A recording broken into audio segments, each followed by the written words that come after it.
మాజీ tennis player Radhika Yadav హత్య case మిస్టరీగా మారింది. తండ్రి రాధికను ఎందుకు చంపారు అన్న దానిపై ఇప్పటివరకు నిర్ధారణ అవలేదు. అయితే రాధిక హత్య కేసులో తాజాగా మరో కొత్త కోణం వెలుగులోకి వచ్చింది. రాధిక హత్యకు ప్రేమ వ్యవహారమే కారణమని తెలుస్తోంది. తమ వర్గానికి చెందని వ్యక్తిని రాధిక ప్రేమిస్తోందని, అది తన తండ్రికి ఇష్టం లేకపోవడంతోనే హత్య చేసినట్లు దీపక్ యాదవ్ సన్నిహితులు చెబుతున్నారు.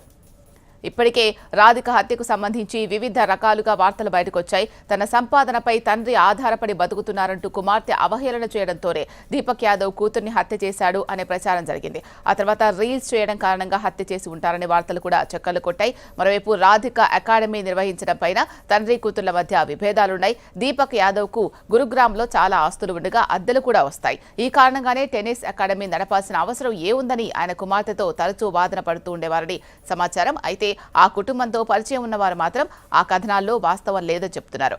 రాధిక హత్యకు ఆమె ప్రేమ వ్యవహారమే ముఖ్య కారణమని అంటున్నారు. గురువారం రాధికా యాదవ్ గురుగ్రామ్లోని తన ఇంట్లో వంట చేస్తూ ఉండగా తండ్రి దీపక్ యాదవ్ వెనక నుంచి తుపాకీతో కాల్పులు జరపడంతో ప్రాణాలు కోల్పోయింది. రాధికా హత్య కేసులో దీపక్ యాదవ్ను శుక్రవారం కోర్టులో హాజరుపరచగా ఒకరోజు పోలీస్ కస్టడీకి న్యాయమూర్తి ఆదేశాలు జారీ చేశారు. ఈ కేసును అన్ని కోణాల్లో దర్యాప్తు చేస్తున్నామని, తుపాకీ కాల్పులు జరిగిన సమయంలో ఇంట్లోనే ఉన్న రాధిక తల్లి ఏం చేస్తున్నారు అన్నది కూడా విచారిస్తున్నట్లు గురుగ్రామ్ పోలీసులు తెలిపారు.